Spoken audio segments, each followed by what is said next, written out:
Today is a day that will change your life.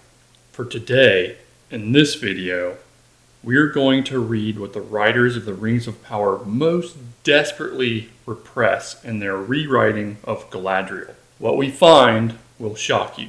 For what I discovered is a tale of incest, the writers' and producers' unsavory views of women, and most importantly, that Galadriel's quest wasn't to find Sauron, it was to destroy the phallus that the writers had forced into her. It's no secret that the Rings of Power wants to erect Galadriel as their main character and center of its narrative and as the center of its meaning. One way they try to instill this incredible power in her is through a narration of a historical prologue. On one hand, Galadriel's voice, the Logos, makes sense of a vast and unorganized history that she narrates to the audience. The voice of Galadriel makes meaning.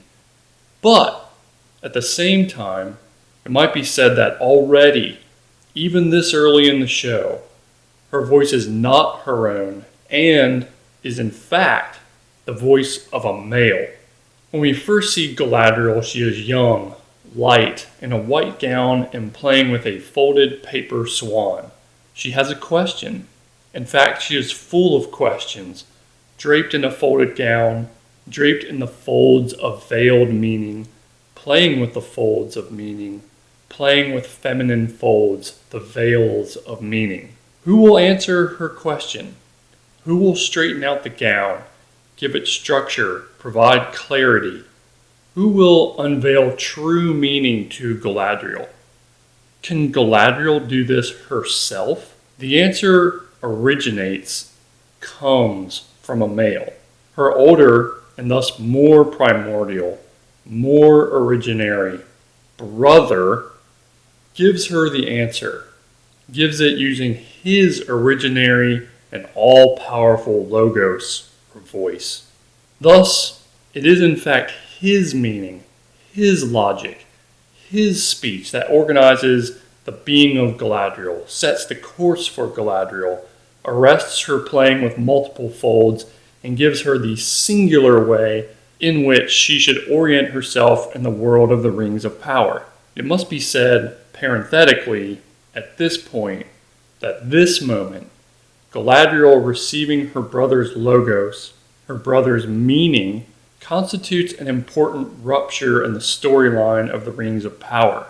Despite the writer's desperation to master all meanings and push the narrative in a singular direction, Galadriel's story will already unfold along multiple paths, multiple folds. So one narrative is pushed to the margins, the Galadriel that we were initially shown, as another takes center, Galadriel of the phallus, the phallic Galadriel, created by an incestuous act. We will have much to say later about the marginal Galadriel, the Galadriel that seeks to undermine the writers and producers of the Rings of Power at every turn, the Galadriel at continual work of subversion, even as the phallic Galadriel is forced into the center of and the narrative as it unfolds. Time passes as the phallic Galadriel uses her male supplemented voice to tell the audience a story about history. When we next see the older Galadriel, she is still depicted as a maiden in a white gown, stacking the golden helmets of fallen elves into a great pile. She's haunted by something, perhaps battling some trauma, battling the fallacy of the male voice that has been thrust into her mouth, into her subjectivity. She looks lost. She looks pale and vacant. It's almost as if she doesn't even exist. Then, still under the sway of her brother's Logos, she grabs her brother's dagger. The writers have perpetuated an old and lengthy fallacy here. Meaning and agency to the writers of Galadriel, of the Rings of Power, comes only from males. Galadriel's life up to this point has been literally pointless. When she pulls the dagger, she also grabs the multiple meanings of the dagger. It is at once her brother's quest, her brother's phallus, her brother's power, And more broadly, it's also action itself as such, and power itself as such. We don't see Galadriel in the action until she grabs her brother's dagger. After Galadriel has pulled her brother's dagger, she is ejaculated forward throughout the show. Literally in the next scene, in the next frame even, we see Galadriel hurtling across the land, sent forth from her brother's phallus. In another sense, the dagger is also a stylus and a male supplement, a supplement for the masculine. It arrests the feminine play and the folds and possibility of multiple meanings with a singular one that is straight and narrow and has a definite end, a singular point, erected in the style of the writer's own desires.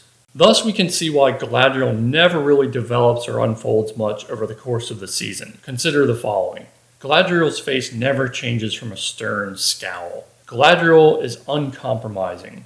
You might even say stiff or hard. We never see her sitting. She is always erect. She has one mission with one end, and she never strays from the phallic straight line in pursuit of that end. She is, all things considered, a dagger, which is also a phallus. So what do all these fallacies mean? As Derrida reminds us, an active reading of difference, which follows the moving discord of different forces and of differences of forces, could reconsider all the pairs of opposites on which philosophy is constructed, not in order to see the opposites erase themselves, but to see what indicates that each of the terms must appear as the difference of the other, as the other different and deferred. Bruh. This is a studiously serious way of saying that what we've been following up to this point are the contradictions, the moving discord of different forces inherent in the writer's views, their fallacies, which they repress by erecting a phallic Galadriel that would take, by force, the center of the narrative. Rather than celebrate and play with an affirmative interpretation of female, infinite, multivocal, and liberated and liberating, the writers and producers of the Rings of Power wrote according to their own repressed, unsavory, phallogocentric, and dark view of femininity. Women are weak until empowered by a phallus. Women don't have voices until the male gives them one. And ultimately, women are utterly without power and purpose until male meaning emerges on the scene. It's hard to fathom a more unpalatable view of femininity in the 21st century, especially considering the group of people who are articulating it. But as Derrida also reminds us, style is multiple, truth is plural, and given this dagger, this phallus, which is also a stylus with the ability to cut words and meaning from context, will also enable Galadriel to write her own story, her own meaning, undermining and destabilizing the narrative that the writers originally intended. Where does that story take place? Can we watch it? Now that we have seen how these fallacies created Galadriel, we're in a better position to watch the Rings of Power and see how Galadriel's story is actually one of thrusting off that which was forcibly thrust into her subjectivity by the writers and producers of the show. Let's watch Rings of Power again, this time paying attention to the margins, orienting ourselves to a Galadriel that was struggling all along the narrative folds against the writers. Let us begin again. Galadriel recognizes Sauron's corruptive sigil carved into, dare we say written, onto her brother's flesh. Galadriel realizes that the dagger, which is also the phallus, is corrupted and contains great destructive evil. She takes it and flees from Valinor in hopes of getting rid of the dagger, removing the phallus from her sacred homeland. Galadriel's dagger phallus is slowly corrupting her. She does not change. She does not grow old.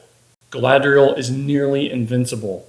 She can climb icy mountains without tiring, thrust forward at the head of a line in the icy darkness of the northern wastes, and can survive volcano blasts. She effortlessly slaughters an ice troll that was demolishing her elfin companions. She relentlessly drives to destroy the most powerful being, Sauron, to become the biggest singular phallus in the entire world. To her great dismay, Galadriel and her company are to be returned to the elfin paradise of Valinor, which would return the corruptive power of the dagger phallus back to the sacred paradise. She is growing increasingly addicted to the dagger phallus. She has trouble relinquishing her grasp on this dagger cum phallus. Galadriel looks at the dagger phallus, and her eyes grow unusually large when beholding it. We've seen this before. It's precious. She grabs the dagger phallus and leaps into the sea, at once saving her homeland and yet desperately holding on to a power which she lusts more and more for. Sauron is drawn to her, much the way he will always be drawn to the One Ring. Galadriel is determined to utterly destroy her enemies. Sauron tries to seduce her, claiming he can be the source of her power, but this time, in an illusion, in a different and deferred set of time and space altogether, she rejects the male voice. Finally, Galadriel is able to give up the dagger and cast it into the flames. And of course we see the great eye of Sauron, but most importantly, what catches our eye is the sliver of the eye of Sauron, itself a dagger, itself a phallus, thrust into the center of a circle, which had been in the dagger the entire time. We see a genuine smile of warmth wash over Galadriel. It's almost as if she is now ready to begin again, in the margins, in the folds of meaning, perhaps in the mind of a few Uruks.